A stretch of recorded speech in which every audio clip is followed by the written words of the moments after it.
हमने हमारा एक सेकंड चैनल शुरू किया है जिसका नाम है बिल्ड भारत। और इस चैनल के ऊपर हमारे देश में जो इंफ्रास्ट्रक्चर, जो डेवलपमेंट और जो गवर्नमेंट पॉलिसीज़ या स्कीम्स होती है उसके डिटेल्स मैं आपके साथ शेयर करता हूँ। और उससे कनेक्टेड जो कंपनीज उसमें इन्वॉल्व होती है उस प्रोजेक्ट की, उनके नाम भी मैं आपको प्रोवाइड करता हूँ उस प्रेजेंटेशन में।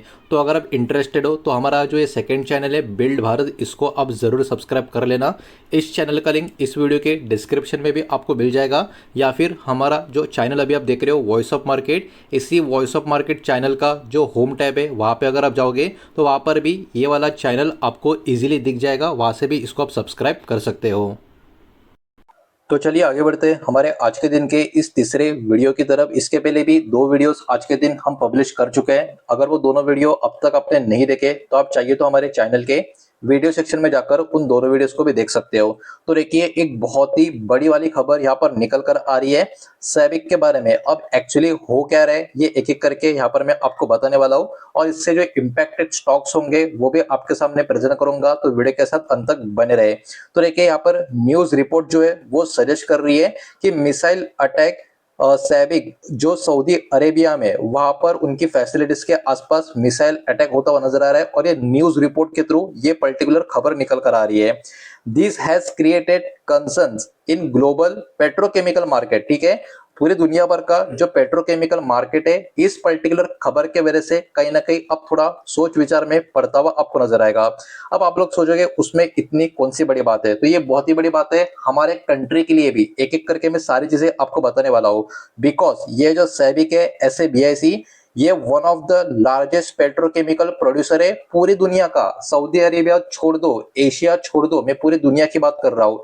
सैबिक जो है, SABIC, ये one of the largest petrochemical producer पूरी दुनिया का आपको देखने को मिलेगा।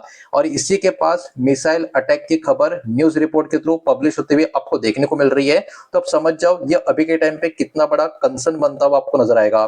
Total production capacity 55.5 million ton per year का यहाँ पर इसका आपको देखने को मिलेगा। अब देखिए, व्हाट आर पेट्रोकेमिकल्स। पेट्रोकेमिकल्स की अगर हम बात करें, जो केमिकल्स बनते हैं कच्चे तेल से, नेचुरल गैस से, कोल से, ये सारी चीजें इस पेट्रोकेमिकल्स के अंडर आपको देखने को मिलेगी। अब इसका सिंपल चेन अगर आपको समझना है, कच्चे तेल का रिफाइनरी, उसके बाद उसका क्रैकिंग, फिर केमिकल, और उसके बाद उनका यूज डेली प्रोडक्ट्स के लिए होता है। तो ये एक चेन है, इसको आपको यहाँ पर समझना होगा। पहले कच्चा तेल, फिर रिफाइनरी, फिर क्रैकिंग, फिर उसका केमिकल, और उसके बाद उसका यूज डेली प्रोडक्ट्स के लिए। तो यहाँ पर ये सारी जो चीजें, मतलब ये पर्टिकुलरली जो इम्पैक्ट होता हुआ हमको देखने को मिल रहा है। अब ये ओवरऑल हर एक चीज में यूज होता हुआ आपको देखने को मिलेगा, या ऑलमोस्ट एवरीथिंग में आपको यूज होता हुआ नजर आएगा। इसमें प्लास्टिक में यूज होता है, क्लोथ्स में यूज होता है, कार्स में होता है, मोबाइल में होता है, मेडिसिन में होता है।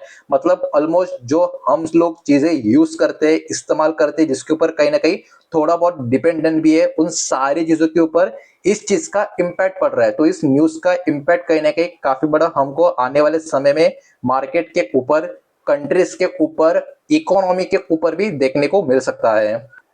अब इतना ही नहीं, वेयर आर पेट्रोकेमिकल यूज, मतलब ये सारे जो पेट्रोकेमिकल्स है वो कहाँ कहाँ पर कैसे कैसे यूज होते हैं। तो देखिए, पैकेजिंग एंड प्लास्टिक कैटेगरी की अगर मैं बात करूं, इसमें बॉटल्स में यूज होते हैं, पैकेट्स में यूज होते हैं, कंटेनर्स में यूज होते हैं। टेक्सटाइल इंडस्ट्री की या सेक्टर की बात करूं तो उसमें जो पॉलिस्टर होता है उसमें ये यूज होते हुए आपको नजर आएंगे। नायलॉन के जो कपड़े होते हैं उसमें ये यूज होते हुए आपको नजर आएंगे। तो आप देख सकते हो ये सारी ऐसी चीजें, भले ही हम रोजाना यूज ना करें, लेकिन कभी ना कभी नहीं किसी ना किसी तरीके से इसमें हम कनेक्शन में रहते ही रहते हैं। उसके अलावा ऑटोमोबाइल और कंस्ट्रक्शन कैटेगरी की बात करें, यहाँ पर पाइप में, वायर्स में, कार के जो पार्ट्स होते हैं उसमें यहाँ पर इनका यूसेज होता हुआ आपको नजर आएगा। रबर एंड टायर्स में यूसेज होता है, फर्टिलाइजर, एग्रीकल्चर में उनका यूसेज होता हुआ आपको देखने को मिलेगा। फार्मा और पर्सनल केयर में शैम्पू, कॉस्मेटिक की बात करें, यहाँ पर भी इनका यूज होता हुआ नजर आता है पेट्रोकेमिकल्स का। तो अब आप खुद देख लो, लिस्ट से ही आपको समझ में आ चुका होगा, ऑलमोस्ट हर एक चीज में इसका यूसेज होता हुआ हमको देखने को मिलता है।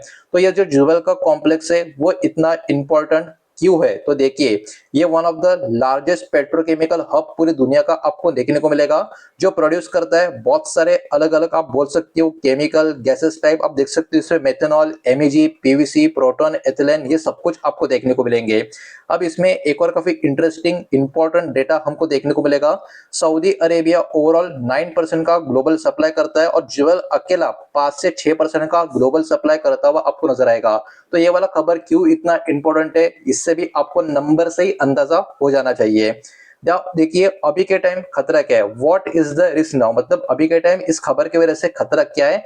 अगर ये जो मिसाइल अटैक हुआ है इस पर्टिकुलर फैसिलिटी के पास, अगर प्रोडक्शन अफेक्ट हो जाता है तो ग्लोबल सप्लाई चेन जो है, या फिर आप बोल सकते हो ग्लोबल सप्लाई इन चीजों का कहीं ना कहीं अचानक से कम होता हुआ, खत्म तो नहीं एकदम रुक तो नहीं जाएगा, लेकिन कम होता हुआ नजर आएगा, रिड्यूस होता हुआ नजर आएगा अचानक से, जिसके कारण प्राइसेस में चढ़ाव हमको ऊपर की तरफ का आता हुआ नजर आ सकता है।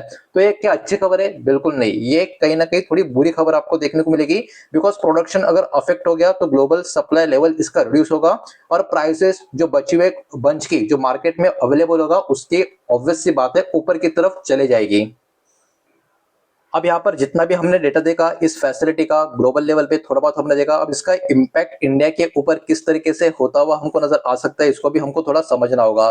तो इंडिया डिपेंड है इंपोर्ट्स के ऊपर एमईजे के, इसका फुल फॉर्म भी आपको यहाँ पर देखने को मिलेगा, और स्पेशलिटी केमिकल्स के ऊपर भी इंडिया कहीं ना कहीं डिपेंड आपको नजर आएगा। तो ये वाला जो चीज अभी हुआ है इसका पॉसिबल इम्पैक्ट इंडिया के ऊपर कैसा आ सकता है, तो टेक्सटाइल सेक्टर का जो कॉस्ट है ऊपर की तरफ मतलब बढ़ सकता है, जो सिंपल सी बात है एक नॉर्मल यूजर के लिए अच्छी खबर तो नहीं होगी। पॉलिस्टर प्रोडक्शन भी कहीं ना कहीं महंगा हो सकता है, पैकेजिंग और प्लास्टिक का कॉस्ट भी ऊपर की तरफ जा सकता है।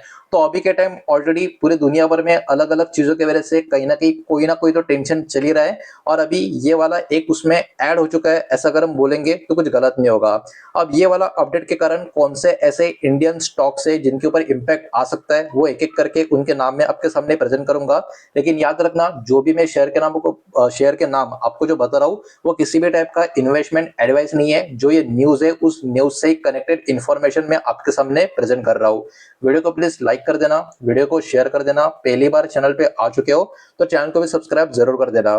तो इस खबर की वजह से कौन से हमारे मार्केट के स्टॉक होंगे जिनके ऊपर इंपैक्ट आ सकता है, सबसे पहले पोटेंशियल बेनिफिशियरीज की यहाँ पर हम बात करेंगे। इंटीग्रेटेड प्लेयर्स इस पर्टिकुलर न्यूज से कनेक्टेड कौन से हमको नजर आ रहे हैं, तो यहाँ पर रिलायंस इंडस्ट्री का नाम आपको देखने को मिलेगा, ओएनजीसी पेट्रो एडिशंस का नाम यहाँ पर आपको देखने को मिलेगा, अनलिस्टेड है लेकिन ओपल के साथ लिंक्ड में आपको यहाँ पर देखने को मिलेगा।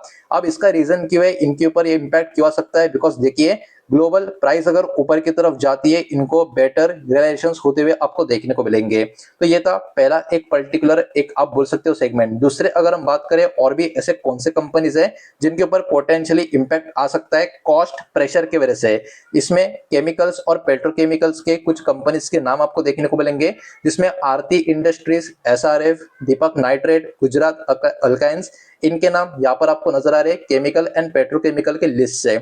अब टेक्सटाइल एमईजी के ऊपर डिपेंडेंट कंपनियां जो है, ठीक है, टेक्सटाइल में एमईजी के ऊपर डिपेंडेंट कंपनियां जो है उनमें आप देख सकते हो Alok Industries, Vardhman Textile, Trident Limited, ये कुछ नाम है जिनके ऊपर कॉस्ट प्रेशर का कहीं ना कहीं एक पोटेंशियल इंपैक्ट आ सकता है। इसके अलावा पैकेजिंग एंड प्लास्टिक सेगमेंट की अगर हम बात करें उसमें यूफ्लेक्स और कॉस्मो फर्स्ट लिमिटेड जो है इनके ऊपर भी कहीं ना कहीं कॉस्ट प्रेशर की वजह से एक इंपैक्ट आता हुआ हमको नजर आ सकता है। तो ये पूरे के पूरे जो भी शेयर्स है जिनके ऊपर इस खबर का इंपैक्ट आ सकता है वो नाम भी मैंने यहाँ पर आपके सामने प्रेजेंट किया, और फिर से याद दिला दूं ये कोई भी किसी भी टाइप की इन्वेस्टमेंट एडवाइस नहीं है, ये सिर्फ और सिर्फ एजुकेशनल पर्पज के हिसाब से और न्यूज के हिसाब से मैं आपके सामने प्रेजेंट कर रहा हूँ। सेक्टर वाइज इंपैक्ट की बात करें तो देखिए टेक्सटाइल सेक्टर की बात करें तो इसमें रॉ मटेरियल का कॉस्ट ऊपर की तरफ इस खबर की वजह से जा सकता है। पैकेजिंग के कैटेगरी में मार्जिन प्रेशर आ सकता है। प्लास्टिक और पाइप इंडस्ट्री में इनपुट कॉस्ट जो है वो ऊपर की तरफ जाता हुआ नजर आ सकता है। एफएमसीजी सेक्टर की बात करें पैकेजिंग कॉस्ट का इंपैक्ट इस सेगमेंट के ऊपर पड़ सकता है। अब बात करें बैलेंस व्यू की, मतलब इंपॉर्टेंट है कहीं ना कहीं इसको भी समझना, तो बैलेंस व्यू की अगर हम बात करें इंपैक्ट जो है वो डिपेंड होगा ड्यूरेशन ऑफ डिसरप्शन, मतलब जब तक सिस्टम में डिसरप्शन नहीं होगा उसका ड्यूरेशन कैसा होगा ये भी कहीं ना कहीं मैटर करेगा किस टाइप का और कितना बड़ा इम्पैक्ट उस सेक्टर के ऊपर गिरता है या नहीं। अल्टरनेटिव ग्लोबल सप्लाई ये भी एक पर्टिकुलर चीज होगी जिसके ऊपर आपको फोकस करना पड़ेगा। और इन्वेंटरी लेवल्स किसका कैसा है, कैसा मैनेज हो रहा है, आगे कैसा मैनेज करेंगे, ये भी कहीं ना कहीं कुछ इंपॉर्टेंट फैक्टर है जो ये सारी चीजें डिसाइड करते हुए आने वाले समय में हमको नजर आएंगे। Some impacts may be temporary and manageable, कुछ कुछ इम्पैक्ट ऐसे हो सकते हैं जो कुछ समय के लिए हो और हो सकता है वो मैनेजेबल भी हो। तो यहाँ पर इन सारी चीजों के ऊपर भी आपको यहाँ पर फोकस बनाना है। तो ओवरऑल अगर हम देखें फाइनल टेक अवे या आप बोल सकते हो कंक्लूजन की बात करें, समरी की बात करें, तो कहीं ना कहीं ये ग्लोबल सप्लाई चेन का एक खतरा यहाँ पर देखने को मिल रहा है। ये कोई लोकल इवेंट नहीं है, ठीक है, ये सिर्फ इंडिया के लिए ऐसा नहीं है, ये पूरे दुनिया का जो ग्लोबल सप्लाई चेन है इसके ऊपर कहीं ना कहीं इस न्यूज की वजह से एक रिस्क यहाँ पर बना हुआ है कि केमिकल जैसे कि एमएजी की बात करें और स्पेशलिटी केमिकल्स की बात करें, ये कहीं ना कहीं अभी काफी क्रिटिकल स्ट्रक्चर में खड़े होते हुए आपको देखने को मिलेंगे। और मल्टीपल सेक्टर्स कहीं ना कहीं इसका इनडायरेक्ट इंपैक्ट फील करते हुए नजर आएंगे। तो कहीं ना कहीं आपको भी इस चीज के ऊपर थोड़ा ध्यान आई थिंक रखना चाहिए। तो याद रखना, फिर से याद दिला दो, जो भी यहाँ पर डेटा मैंने आपके सामने प्रेजेंट किया है इस वीडियो के माध्यम से, जो कंटेंट मैंने आपके सामने प्रेजेंट किया है वो इन्फॉर्मेशन और एजुकेशनल पर्पस के हिसाब से किया है। कोई भी इन्वेस्टमेंट एडवाइस या रिकमेंडेशन मैंने आपको यहाँ पर दी नहीं है, ना ही मैं आपको दे रहा हूँ। तो यही डेटा इस वीडियो के माध्यम से आपके सामने प्रेजेंट करना था। उम्मीद करता हूँ वीडियो समझ आया होगा, पसंद आया होगा। तो वीडियो को लाइक करें, दोस्तों शेयर करें, पहली बार चैनल पे आ चुके हो तो सब्सक्राइब भी कर देना। और कोई भी स्टॉक में निवेश करने से पहले खुद की स्टडी रिसर्च जरूर करें, फाइनेंशियल एडवाइजर की सलाह जरूर ले। मिलते हैं नेक्स्ट वीडियो में, धन्यवाद।